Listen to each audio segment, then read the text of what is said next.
우리가 신앙생활 하다 보면 일이 잘 풀리는 경우도 있고요, 일이 잘 안 풀리는 경우도 있습니다. 만약 우리가 일이 잘 안 풀려요, 그러면 우리 믿는 사람들이 대부분 어떻게 합니까? 주의 뜻이 어디 있습니까? 하고 기도하는 자리에 나와서 기도하는 경우가 참 많습니다. 왜 하나님의 뜻을 알기 원하는 걸까요? 정말 하나님 뜻을 알기 원하는 걸까요? 아니면 다른 이유가 있어서일까요? 내가 하는 일이 잘 안 풀려서 그렇게 그것에 대한 해답을 찾는 마음으로 하나님 뜻을 묻고 있는 것일까라는 거지요. 우리는 그 중에 어떻습니까? 이렇게 우리는 하나님 뜻을 묻는 가운데 내 삶의 주도권이 누가 쥐고 있느냐, 또한 내 삶의 왕이 누구인지를 분명히 알 수 있습니다. 하나님이 주관하시는 것, 바로 하나님의 뜻 가운데 두 가지 측면이 있는데, 하나님이 허락하시는 뜻이 있고요, 하나님이 주관하시는 뜻이 있습니다. 자, 하나님이 허락하시는 뜻은 무엇일까라는 거지요. 그것은 이런 거예요. 우리가 우겨서 얻어내는 하나님의 뜻 있지요. 주시옵소서 해서 하나님 이거 안 주면 안 돼요 하면서 나무뿌리 몇 채 흔들어 뽑아버리면 주시는 그 뜻, 그게 하나님이 허락하는 뜻입니다. 이런 건 이런 거죠. 어린아이가 때를 써서 얻어내는 것. 근데 어린애 때 쓰면 때로는 때리기도 하지만 때로는 들어주기도 하지요. 그죠? 그래서 하나님의 뜻, 하나님이 허락하신 뜻, 이런 게 이런 거죠. 또 때로는 이러기도 해요. 자녀들 가운데 다 커서 이렇게 부모에게 얘기하는 경우가 있습니다. 특별히 이제 목회자 자녀들 가운데, 때로는 중직자 자녀들 가운데, 우리 중직자들 자녀들을 뭘 많이 가르칩니까? 악기를. 피아노를 많이 가르치잖아요. 그죠? 악기를 좀 가르쳐요. 왜요? 교회에 반주를 좀 시키기 위해서. 그러면 이렇게 시키면 잘 해요, 안 해요? 지지리도 말을 안 들어요. 좀 시키면 하면 좋은데, 피아노는 모든 그 악기의 기본이기 때문에 어떤 악기를 다루더라도 피아노를 해야지 그 다음 악기로 나갈 수가 있습니다. 그만큼 피아노가 기본인데, 근데 다 크고 난 다음에 또 이렇게, 아빠 왜 그때 좀 때려서라도 시키지, 왜 안 시켰어요 그때? 이렇게 거꾸로 얘기하고 이야기하는 그 자녀들이 있다라는 거지요. 부모님은 또 그렇게 해야죠. 그때 네가 아무리 하라고 해도 안 했다고 이렇게 얘기를 하기도 합니다. 종종 우리도 이 비슷한 질문을 하나님께 해요. 하나님, 모든 거 다 하시는 분이신데 저를 때려서라도 이 하나님 일에 복종하게 하시지 왜 그때 안 하셨어요? 라고 우리 아들이, 우리 자녀들이 그렇게 부모에게 하는 것처럼 우리도 우리 하나님에게 때를 쓰며 기도할 때가 있다라는 거지요. 그러나 중요한 원리가 한 가지 있습니다. 그것은 우리가 순종하지 않으면 하나님의 뜻은 이루어지지 않는다라는 거지요. 자, 하나님의 뜻에는 두 가지가 있다고 말씀을 드렸습니다. 하나님이 허락하신 뜻이 있고 하나님이 주관하시는 뜻이 있다라는 거지요. 이 하나님이 주관하시는 그 뜻은 순종하는 자에게 이루어지는 뜻입니다. 순종하지 않는 자는 하나님이 주관하신 뜻을 따라갈 수도 없고 이룰 수도 없다라는 거지요. 이 하나님께 순종하는 자만이 하나님이 주관한 뜻을 이룰 수 있는데, 이것은 마치 이와 같아요. 근데 파도 타기 해보셨습니까? 요새는 워터풀도 가면 인공적으로 이 파도를 일으켜서 파도를 타게끔 하잖아요. 서핑한다고 얘기를 하죠. 바닷가에 가면 이게 파도가 밀려오면 파도를 타서 그 위에 올라타고 서핑을 합니다. 한 번도 해본 적은 없어요. 그런데 해본 거 보신 적은 있지요. 자, 서핑을 할 때 이 사람들이 파도를 만들어서 탑니까? 만들어진 파도를 탑니까? 만들어진 파도를 타는 경우는 없어요. 그런 수고를 하면서까지 파도를 타는 사람은 단 한 명도 없습니다. 그렇게 할 수도 없고요. 대부분 어떻습니까? 만들어진 그 파도에 그 몸을 맡기는 거지요. 하나님이 주관하시는 뜻에 순종하는 것이 이와 같습니다. 내 삶의 모든 영역에서 하나님 만드신 뜻에 마치 파도에 그 몸을 올라태우듯이 하나님이 역사하시는 그 뜻에 내가 올라타는 것, 그것이 하나님의 주권에 순종하는, 그 뜻에 순종하는 것과 같다라는 겁니다. 그럼 우리가 또 이렇게 생각할 수 있습니다. 하나님이 주관하시는 뜻에 순종해 갔더니 나의 삶이 평탄했더라 라고 기대감을 가지고 갈 수도 있지만, 때로는 순탄한 삶을 살게 된다는 말은 아니라는 거지요. 하나님이 주관하시는 뜻을 따라간다고 해서 우리 현실에 있는 삶이 결코 순탄하다라고 말할 수는 없습니다. 그러나 하나님이 주시고 주관하시는 뜻에 올라타면 하나님이 하시는 일 때문에 우리가 무엇을 경험할 수 있을까요? 기적을 경험할 수 있습니다. 하나님의 뜻, 하나님이 좋아하시는 뜻, 하나님이 원하시는 뜻을 타고 가게 되면 하나님 분명히 기적을 주신다라는 거지요. 그런데 왜 일이 이렇게 안 풀리지? 라고 우리 입술로 얘기할 때도 있습니다. 그러나 시간이 지나면 우리는 곧 깨닫게 됩니다. 내가 일이 막힌다고 해서 생각하고 투정했을 때도 하나님은 또 다른 일과 뜻을 준비하고 있었다라는 것을 시간을 지나고 보면 그때 그 일이 안 된 이유가 있었구나 라고 생각하시면 됩니다. 자, 일이 뜻대로 안 되시는 분 계십니까? 왜 이렇게 일이 뜻대로 안 되지? 하나님의 주관하신 뜻이 여기에 있기 때문에 그래요. 그냥 안 되면 안 되는구나 하고 마음을 그냥 비우시면 됩니다. 그리고 하나님이 만드신 그 파도에 따라서 타고 가시면 돼요. 그 파도를 거꾸로 가려고 하면 어떻게 해요? 나만 힘들어요. 파도를 거꾸로 타면 어떻게 될까요? 아무리 가려고 해도 가요, 못 가요? 그냥 정말 열심히 졌는데 바로 그 자리에 있습니다. 그게 바로 파도를 거꾸로 타는 것과 똑같아요. 하나님이 주관하신 뜻을 타고 가지 못하고 거꾸로 다른 방향으로 가게 되면 결국 그 자리에 머물러 있는 것이 우리들의 모습과도 같다라는 거지요. 진정한 믿음이 무엇일까요? 우리가 우겨서 힘들고 힘겹게 이것이 하나님의 뜻입니다라고 고백하시는 걸까요? 아니면 우리 삶에 행하시는 하나님의 뜻에 순종함을 통해서 상상할 수 없었던 하나님의 일을 경험하는 그것이 진정한 믿음일까요? 어떤 것이 진정한 믿음인지는 오늘 본문에 그 다윗을 통해서 깨달을 수 있는 모습이 나옵니다. 오늘 본문에 보면 다윗이 누구와 싸웁니까? 골리앗과 싸우는 장면이 나오지요. 자, 싸우러 나가는 다윗의 모습은 어떻습니까? 등 떠밀려서 나가요? 아니면 다윗이 싸우러 나가겠다고 했습니까? 다윗이 자기가 싸우러 나가겠다고 의지적인 행동을 합니다. 그런데 이 의지적인 행동이요, 하나님이 기뻐하시는 그것과 맞으면 무엇이 일어날까요? 기적이 일어납니다. 근데 이런 건 없어요. 나는 그냥 가만히 있는데 하나님 뜻이 나에게를 통해서 기적이 일어나서 이런 건 없어요. 하려고 하는 의지와 그 하려고 하는 그 일과 하나님 기뻐하시는 것이 함께 맞아떨어지면 하나님 그것을 통해서 우리를 통해서 무엇이요? 기적을 일으키신다라는 거지요. 오늘 보면 45절의 말씀에 보면 다윗이 이렇게 외칩니다. 너는 칼과 창과 단창으로 내게 나오거니와 나는 만군의 여호와의 이름 곧 내가 모욕하는 이스라엘 군대의 하나님의 이름으로 내게 나아가노라. 자, 다윗은 골리앗에게 어떻게 나가겠다고 이야기합니까? 무엇으로 나가겠다고요? 하나님의 이름으로 나가겠다라는 거지요. 믿는 사람들이 나가야 될 것, 무엇을 가지고 가야 됩니까? 우리의 스펙이요? 우리의 힘이요? 내 능력이요? 내 위치요? 아닙니다. 우리가 가지고 나가야 될 것은 단 한 가지밖에 없는 거지요. 하나님의 이름입니다. 이것이 바로 믿음입니다. 이 하나님의 이름으로 나가는 것은 일회성이 아닙니다. 이 하나님의 이름으로 나가는 것은 끝나는 날까지 하나님의 이름으로 나가는 거지요. 좋은 일은 하나님의 이름으로 된 거고 좀 안 좋은 건 하나님의 이름을 빼버립니까? 아니요. 내 삶 가운데 내가 원치 않는 일도, 내 삶 가운데 내가 원하는 일도, 그 모든 일들을 하나님의 이름으로 나아갈 때에 하나님이 기뻐하시는 일들 가운데 하나님이 역사하시는 기적이 일어나게 될 줄 믿습니다. 이번 수련회에 여러분들 무엇으로 오시겠습니까? 하나님의 이름으로 오셔야 됩니다. 하나님이 가시라고 했으니까 가는 거지요. 그러면 어떤 기대감을 갖고 오셔야 돼요? 기적이 있겠구나라는 거지요. 그 기적은 제가 하는 게 아닙니다. 여러분들 각자의 믿음의 소망을 가지고 나올 때 이루어지는 하나님의 놀라운 역사입니다. 근데 수련회 올 때 그냥 오지 마시고 이번 수련회에 주시는 하나님의 은혜가 무엇인지를 기대하셔야 된다라는 거지요. 구원받은 자들, 그 구원받은 자들은요, 어떤 사람들이냐면 늘 하나님의 뜻 가운데 내 행동과 내 삶을 비추어 보고 또 내가 제대로 하나님이 주관하신 뜻 가운데 서져 있는지를 날마다 점검하고 의심해 보고 또 물어보는 사람들이 구원받은 백성입니다. 구원받은 백성은요, 매일의 삶 가운데 하나님 이 길이 주님이 원하시는 길 맞습니까? 하나님 이 선택이 주님이 뜻하시는 선택 맞습니까? 늘 간구하고 기도하면서 가야 되지요.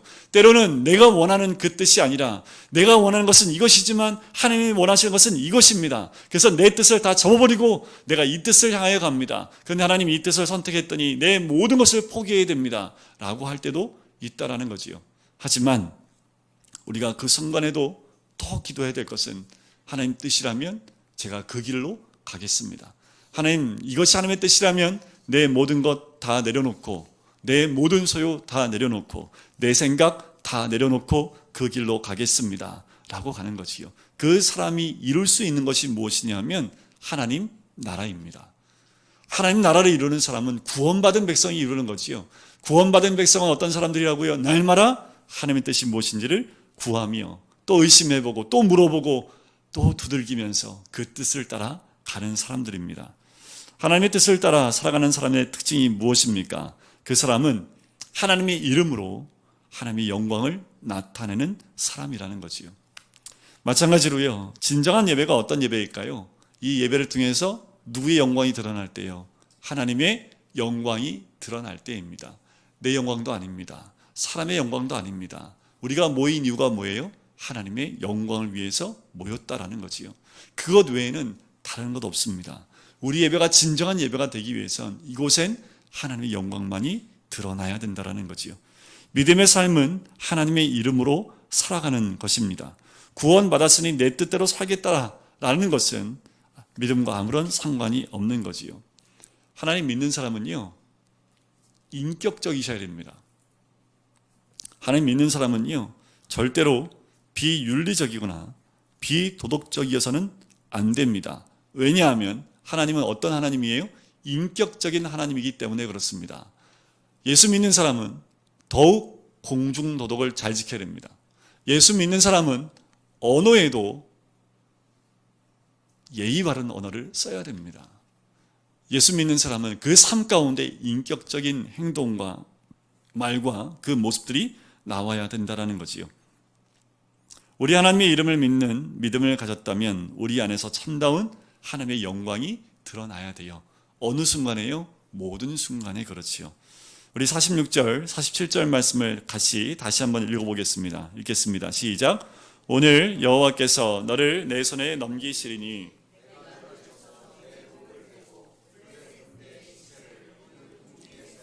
땅의 들짐승에게 주어 온 땅으로 이스라엘의 하나님이 계신 줄을 알게 하겠고 여호와의 구원하심이 창과 칼이 있지 아니함을 이 무리에게 알게 하리라.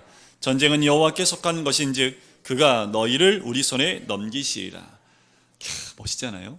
네, 10대입니다. 10대. 요거는 오늘 이 말씀 끝나기 전에 몇 번 더 할 텐데 우리가 다윗처럼 선포할 수 있을 때까지 좀 반복해서 한번 읽어보면 좋을 것 같아요. 자, 이처럼 다윗의 강한 믿음은 소년 시절 때부터 좀 남달랐다고 봅니다. 그가 역사적으로 위대한 왕으로 평가받은 이유가 또 있습니다. 왜냐하면 다윗이 죄를 한 번도 안 지었기 때문에 그랬을까요? 그렇지 않습니다. 다윗이 진정한 왕으로 평가받았던 이유 중에 하나는 실수 가운데 늘 회개했고 죄 가운데 눈물로 회개했던 다윗의 모습이기 때문에 그렇습니다. 초대 왕이었던 사울은 어떻습니까? 왕이 된 이후부터 죄를 짓습니다. 그런데 회개하지 않아요. 결국 폐위되게 됩니다. 다윗은 어쩌면 사울보다 더 큰 죄를 많이 졌습니다. 하지만 늘 그때마다 자기의 죄를 주님 앞에 고백하고 하나님 뜻 가운데 자기의 죄를 무릎으로 또한 눈물로 회개하는 모습을 보게 되는 거지요. 우리 중에 단 한 명도 완전한 사람은 한 명도 없습니다. 매 순간마다 내 죄를 주님 앞에 내어놓지 않으면 우리는 올바로 서 있을 수 없는 죄인이라는 거지요. 우리는 매 순간마다 주의 뜻을 모르면 내 뜻대로 살아가게 됩니다. 그러면 곧 넘어질 수밖에 없습니다. 넘어짐이 있을 때 다시 일어설 수 있는 것은 주님 앞에 내 죄를 회개함으로 일어설 수 있는 거지요. 다윗은 골리앗 앞에서 영적인 파도를 타는 모습을 보입니다. 이와 같은 거지요. 하나님이 오늘 너를 나한테 넘기실 것이다. 내 목을 치고 내 군대를 쳐서 그 시체가 공중의 새와 짐승의 차지가 되게 할 것이다 라고 호통을 치며 골리앗을 향해서 외치는 겁니다. 무엇을 믿고 이렇게 외쳐요? 뭘 그렇게 믿을 게 많은지 다윗은 10대 청소년이 이걸 이렇게 외치고 있는 거지요. 왜 그럴까요? 다윗은 알았습니다. 무엇을요? 자기를 통해서 하나님의 영광이 드러날 것을 믿고 알았습니다. 그래서 큰 소리를 칠 수 있는 거예요. 열방을 향해서 선포할 수 있었던 거지요. 이 말씀, 오늘 본문의 말씀인 46절과 47절의 말씀을 외칠 때 다윗의 기분은 어땠을까요? 두렵고 떨었을까요? 어떤 마음이었을까요? 야호, 이제 끝났어 너희들, 이런 거지요. 하나님이 역사하시면 너희들 이제 죽었어라는 거예요.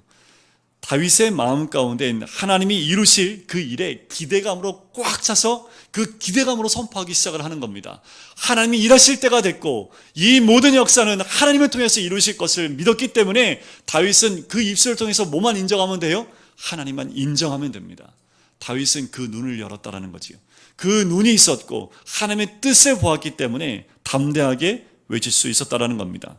하나님이 이루실 일에 대한 기대감에 차서 외치고 행했다라는 겁니다. 여러분들 이 기대감이 있었으면 좋겠습니다. 오늘 말씀을 준비하면서 수련회 가운데 그 기대감을 하나님이 요만큼 주셨어요. 참 요만큼 이 목사가 여러분들 앞에서 외쳐야 되는데 좀 속으로 외치고 있습니다. 그렇지 않지요. 제 마음 가운데 점점 이 기대감이 있어요. 제가 우리 금강교회 안에서 이번 수련을 통해서 하나님 주시는 메시지가 분명히 있고 또한 그 메시지는 우리 모든 성도들에게 가장 필요한 메시지이기 때문에 주시는 음성인 줄 저는 믿습니다. 중요한 것은 순종하고 그것을 믿음으로 받는 자에겐 분명한 기대감에 맞는 하나님의 역사가 임할 줄 믿습니다. 하나님의 이름으로 사는 믿음의 사람들이라면 무엇을 버리면 안 돼요? 기대감, 소망을 버리면 안 됩니다. 소망을 가지고 살아야 된다는 거지요. 어떠한 환경이 있다 할지라도 하나님이 나와 함께 하실 것을 믿고 하나님의 뜻이 있다면 하나님이 역사하실 것을 믿고 소망 가운데 나가는 사람이 바로 믿음의 사람인 줄 믿습니다. 믿음은 신념이 아닙니다. 믿음은 나만의 신념 가지고 가는 것이 아니라 믿음은 인격입니다. 왜요? 하나님과 인격적으로 만날 때 우리 삶은 하나님 뜻에서 벗어나지 않기 때문에 그렇습니다. 자, 하나님과 인격적으로 만난다는 것이 무엇이겠습니까? 오늘 밤 기도로 나가는 그 모습, 그것이 바로 주님과 인격적으로 만나는 그 시간이죠. 우리는 흔히 기도를 많이 하면 믿음이 좋다라고 생각을 합니다. 그러나 꼭 그렇지는 않아요. 중요한 건 뭐냐 하면 기도를 많이 하는 것도 중요할 수 있습니다. 하지만 더 중요한 것은 하나님과 함께 호흡하고 있느냐 아니냐가 중요합니다. 기도를 많이 하는데 하나님은 지금 이걸 원하는데 이걸 놓고 기도를 해요. 호흡이 안 되지요. 집안에서도 아버지와 소통하는데 아버지 뜻은 여기 있는데 아들내미는 이걸 자꾸 주장을 해요. 서로 소통이 안 돼요. 같은 얘기를 같은 자리에서 얘기하고 있지만 서로가 무슨 얘기를 하는지 이해할 수 없습니다. 시간이 지나고 나면 서로가 무슨 얘기를 했는지 아버지가 무슨 얘기를 했는지 기억을 할 수가 없는 거지요. 기도는 하나님과 함께 호흡하는 겁니다. 하나님과 호흡하지 않는 것은 다 종교적인 행위와 똑같다라는 거예요. 우리가 기도할 때 내가 하나님 호흡과 함께 호흡하고 있느냐가 정말 중요합니다. 우리가 쉼호흡할 때 그 쉼호흡이 하나님의 호흡과 맞는지를 보셔야 한다는 거지요. 그 쉼호흡은 기도하는 자리뿐만 아니라 가정에서도 마찬가지입니다. 우리가 그렇게 하나님과 호흡을 같이 해나갈 때 그때 하나님은 우리의 삶 가운데 믿음으로 역사하실 줄 믿습니다. 자기 신념에 따라 기도하고 있다면, 자기 욕심을 따라 기도하고 있다면, 나의 기도를 하나님이 기뻐하시지 않는다면 그것은 믿음과 상관없는 기도라는 거지요. 다윗은 아마 매일 새벽 기도했지 않을까요? 다윗 매일 금요철에 나오지 않았을까요? 다윗이라면 매일 수요 예배에 나오지 않았을까요? 그런데 성경에 다 기록되어 있어요, 없어요? 알 길은 없습니다. 그러나 다윗은 이스라엘 백성이 진정한 왕으로 뽑은 사람이고 지금 우리가 닮아가고 싶은 왕의 모습, 믿음의 지표인 사람이 그 사람입니다. 왜 그렇겠습니까? 왜냐하면 다윗은 언제든지 그의 삶의 자리에서 여호와 하나님의 임재를 선포했기 때문에 그렇습니다. 전쟁은 여호와께 속한 것인즉 그가 너희를 우리 손에 넘기시리라 라고 선포를 했습니다. 다윗에게 예배 장소는 바로 믿음의 선포를 한 그곳이 예배의 장소입니다. 우리가 드릴 예배의 장소는 하나님의 임재를 선포하는 장소, 그곳이 예배의 장소인 줄 믿습니다. 여러분들 어디서? 가정에서요, 직장에서요, 내가 있는 그 자리에서 하나님의 임재를 선포할 수 있는 그 믿음으로 선포할 때 우리는 그곳이 예배의 장소가 될 줄 믿습니다. 다윗이 믿음을 가지고 물맷돌을 던졌더니 골리앗이 어떻게 됐어요? 죽었더라. 자, 이 한 문장은요, 초등학교 1, 2, 3학년 아이들에게 다윗이 블레셋을 쳐 죽일 때, 골리앗을 죽일 때 물맷돌 하나로 죽였잖아. 끝. 그죠? 근데 사실 그렇게 단순하고 낭만적인 이야기만은 아닙니다. 골리앗이 어떤지 17장 4절부터 7절에 나와요. 골리앗에 대한 설명이 나오는데 쭉 읽어보시면 여러분들 안 읽어봐도 대충 어마무지하게 등치가 큰 사람이라는 거 아시겠지요? 이제 현대말로 조금 환산을 내서 골리앗을 설명을 하면 키가 대략 2m 90cm, 제가 1m 80이거든요. 좀 더 못하면 1m 83.5입니다. 그러면 곱하기 2 하면 몇이에요? 3m 좀 넘네요. 그죠? 네. 그러니까 저를 하나 더 포개서 조금만 낮추면 돼요. 근데 등치는요? 저처럼 이렇게 말랐으면 그렇게 안 커 보일 텐데 등치는 산만한 거지요. 그가 입었던 그 갑옷의 무게가 몇 킬로냐면 57킬로입니다. 여러분들 군인들이 완전군장하면요, 이 뒤에 매는 완전군이 40kg거든요. 뒤에 메고 가는 게 40kg예요. 우리 남자분들은 대충 아실 거죠, 40kg. 근데 온 몸에 갑옷을 입는데 갑옷 무게가 57kg. 자, 그가 들고 있는 노 단창이 있는데요. 단창에 칼날이 있죠, 칼날 무게만 7kg입니다. 7kg. 뭐 이게 감각이 없잖아요, 그죠? 보통 남자들이 이렇게 아령 들 때 좀 크다 싶은 게 5kg입니다. 5kg 가지고 이렇게 하거든요. 5kg 조금 더 무거운 게 5kg에다 조그만 거 하나 더 달면 7.5kg. 네, 그 무게가 칼날에 있는 거예요. 칼날에. 단창이 아니라 단창 가운데 꼭 칼날 무게만 7kg. 뭐 이 감이 없으니 이렇게 아무리 설명해도 네, 우아하지 않으시니까. 자, 이런 사람이라는 거지요. 골리앗과 맞서 다윗이 믿음으로 싸워 이겼다고 단순히 생각하면 성경이 너무 좀 쉽지 않을까라는 생각이 들어요. 다윗은 믿음만으로 나간 것이 아니라 거기에 걸맞는 뭐도 있었을까요? 실력도 있었다라는 거지요. 자, 예를 들면 이런 거예요. 지금 이 골리앗이요, 어마어마하게 커요. 그냥 대충 던져도 맞겠죠. 산만한데 뭐 이렇게 던져도 맞고요, 저렇게 던져도 다 맞을 거 아니에요, 그죠? 그러니까 어떻게 던져도 다 맞으니까 맞으면 죽어요? 안 죽지요. 뭘 입고 있어요? 57kg 되는 갑옷을 다 무장하고 있습니다. 아무리 던져도 맞긴 맞는데 죽진 않아요. 근데 딱 한 군데 빈 곳이 있습니다. 다 막았는데 어디만 딱 안 막았을까요? 얼굴만 안 막죠. 봐야 되니까. 얼굴만 딱 남아있는 거지요. 그럼 어디를 맞춰야 돼요? 얼굴을 맞춰야 되는 거지요. 여러분들 양궁 보십니까? 양궁? 올림픽 양궁 보면 저도 양궁은 참 재밌게 봐요. 우리 한국 사람들이 가장 잘하는 게 뭐예요? 그래가지고 그 금메달 따는 숫자를 줄여버렸잖아요. 서양 사람들이. 동양 사람 잘하는 건 왜 이렇게 줄이는지 모르겠어요. 지들 잘하는 육상은 쪼개가지고 그냥 막 늘리면서 왜 양궁은 그 많은 걸 싹 줄여가지고 여성 2개, 남성 2개, 금메달 딱 4개밖에 없게 만들었는데, 여러분들 그 쏠 때 보면 여러분들 카메라에 맞는 거 보신 적 있어요? 이거는 정말 대단한 실력입니다. 여러분들 금메달 따려면요, 골드라고 하는 곳에 50% 이상이 꽂혀야지만 금메달의 가능성이 있답니다. 그러니까 10발을 쏴서요, 금메달이라는, 골드라는 그 가운데 최소한 5발 이상이 들어가야지 메달권 안으로 들어간답니다. 대단한 실력이지 않습니까?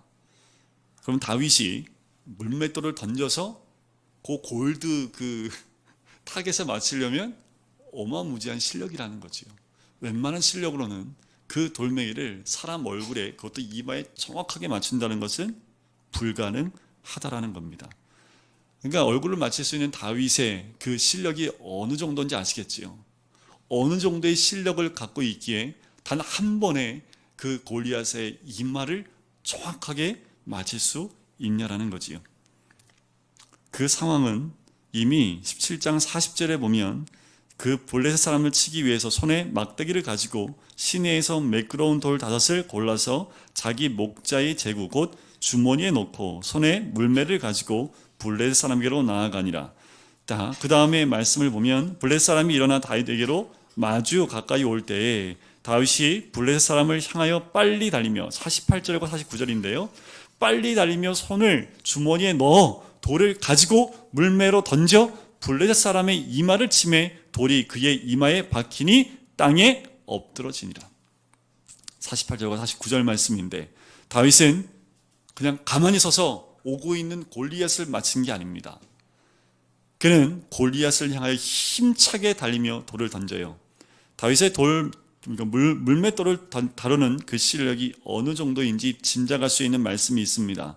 34절부터 37절인데 사울 왕에게 이렇게 얘기하죠.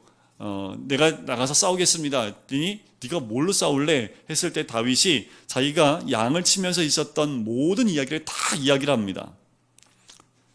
자기가 양을 지키기 위해서 싸웠던 그 사자와 곰, 그리고 사자 양떼에서 새끼를 물어가는 모든 것들을 따라가서 그 입에서 새끼를 찾아올 만큼 내가 그렇게 열심히 훈련되어졌고 열심히 실력이 쌓였던 사람이라고 설명을 하고 있는 거지요.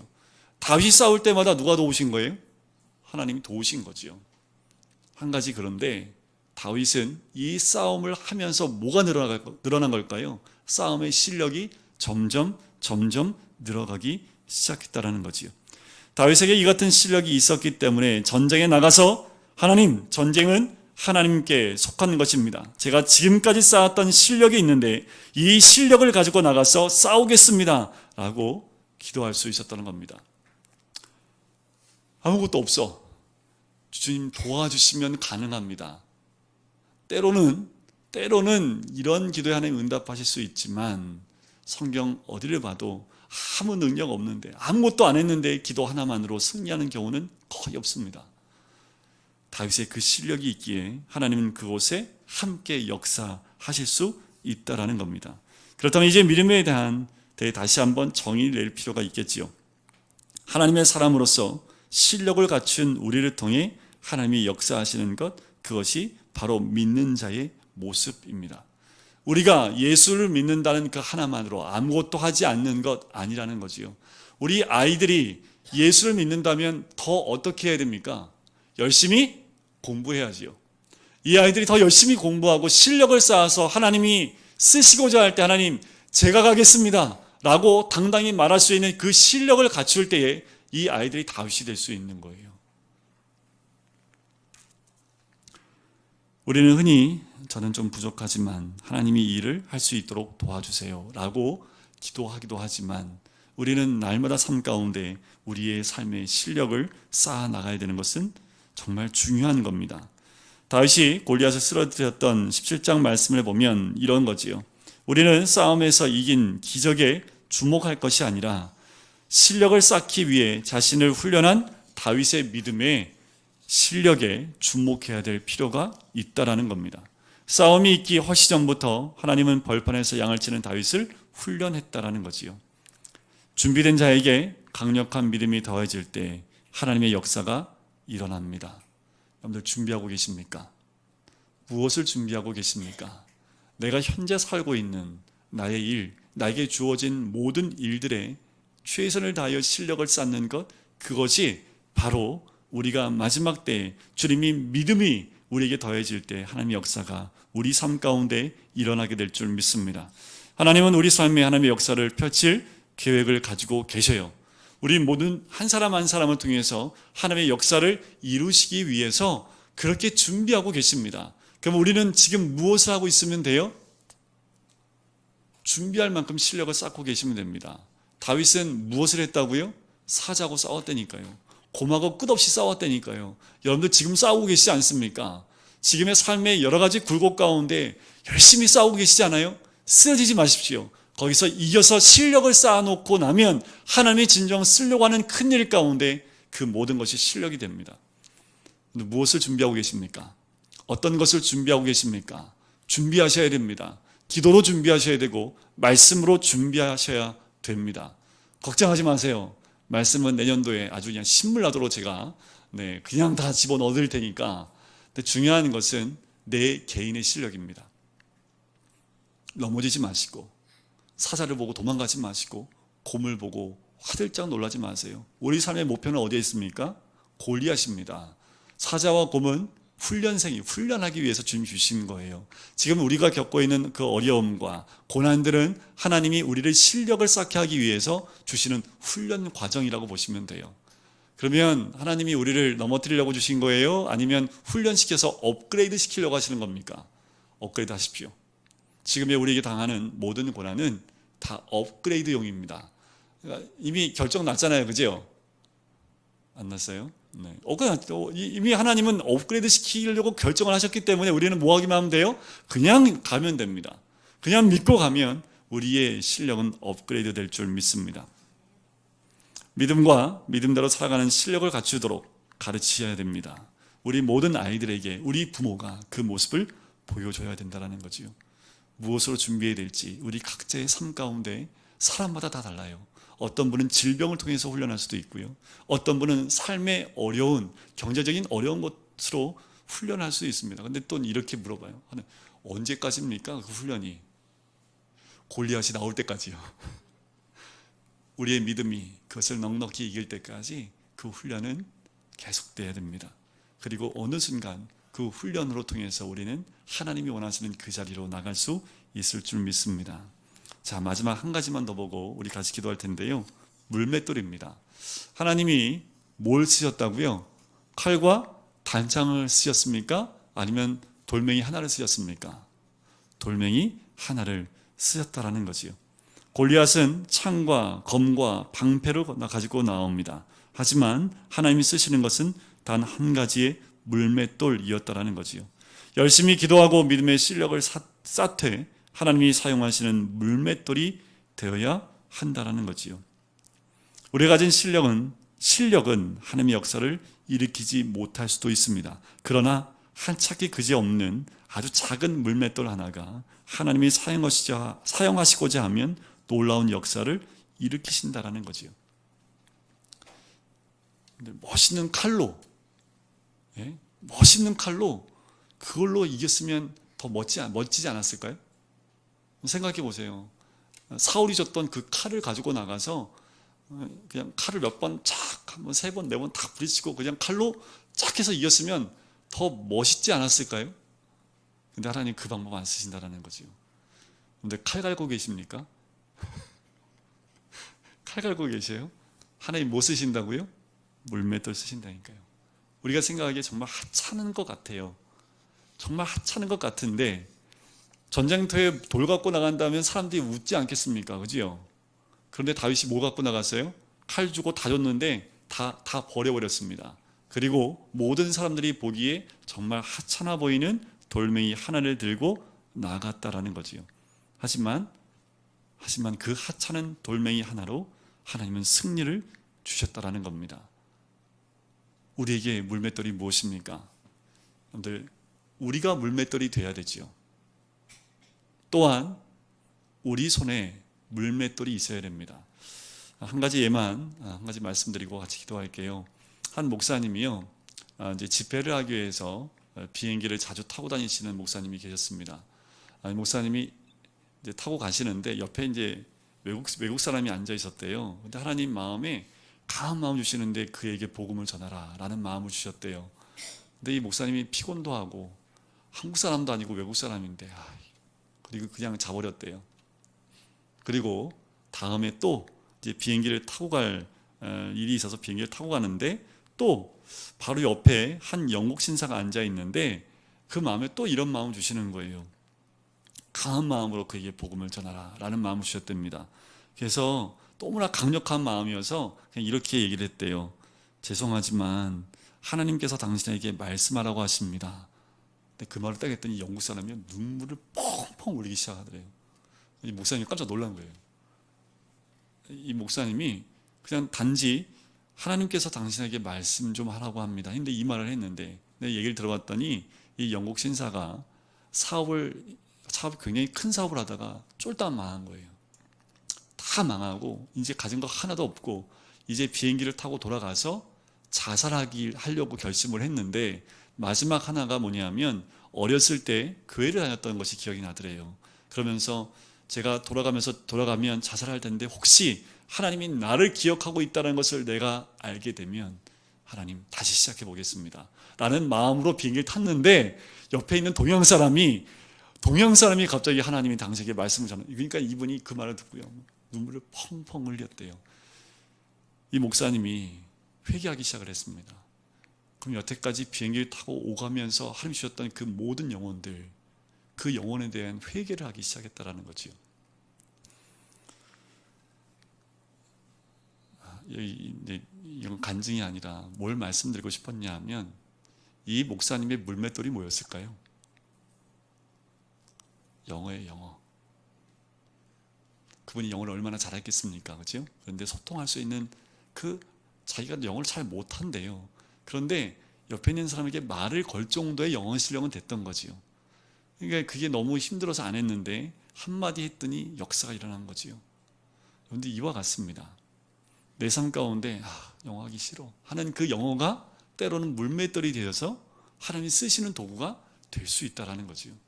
그래서 여러분들 우리가 하는 것들 한 가지 한 가지를 정말 하찮게 생각하시면 안 된다는 겁니다. 우리가 있는 것, 내가 가지고 있는 것, 때로는 그것을 통해서 하나님이 다윗처럼 그 손에 붙잡힌 물맷돌로 우리를 사용할 수 있다는 거지요. 오늘 우리는 어디에 이 물맷돌을 던지시겠습니까? 여러분들 눈앞에 골리앗이 보이십니까? 아직 준비가 안 되셨다면 이번 수련회를 통해서 준비하시기 바랍니다. 그리고 그 수련회를 통해서 그 물맷돌을 던지시고 승리를 경험하는 이번 수련회가 됐으면 좋겠다라는 그 기도를 드렸습니다. 그런데 오늘 그 기대감을 가지셔야 돼요. 하나님, 그 물맷돌 던지겠습니다. 하나님, 이제껏 훈련되었던 이 물맷돌, 아주 작은 것 5개 중에 하나는 영어, 하나는 수학 뭐 이럴까요? 5개가 다 뭔진 몰라요. 하지만 첫 번째 집었던 그 물맷돌 하나로 하나님이 승리를 허락하셨다라는 거지요. 우리의 삶 가운데 중요한 것은 준비된 물맷돌, 그리고 여러 가지 훈련을 통해서 준비시키신 하나님이 훈련의 그 모습들, 그 준비된 모습만이 우리를 하나님이 인도하시는 그 승리로 인도하시게 될 줄 믿습니다. 기대하셨으면 좋겠습니다. 그 기대감과 소망이 우리를 다윗이 승리케 한 그곳으로 인도하게 될 줄 믿습니다. 하나님의 역사에 사용되는 물맷돌이 되기를 소망하는 귀한 이 밤 되기를 간절히 소원합니다.